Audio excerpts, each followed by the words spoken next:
Akalain mo nga namang napadaan ka sa FYP ko. Dahil nandyan ka na, meron akong i-flex sa'yo na mura pero magandang item. Affordable lang to. Kayang-kaya ng bulsa mo. Mura pero quality. Tignan mo naman. Details pa lang ng product. Panalo ka na. Parang mamahalin, no? Magkano ko lang yan nabili dito sa TikTok shop?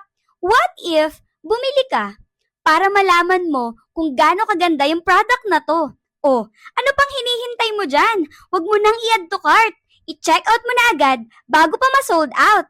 Let's go!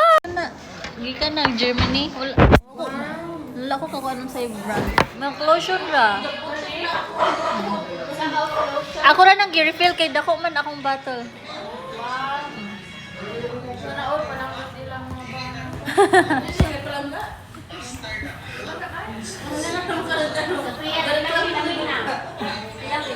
Nice siya sa face kay very cooling effect. Very cooling effect.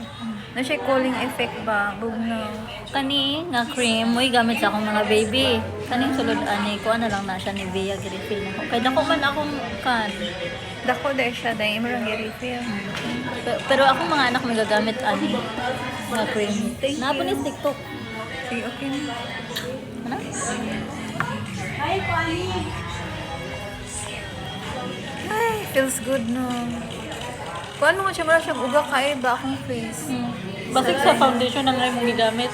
Sa toner. Toner? Ah, o nawala tong iyahang gapuan.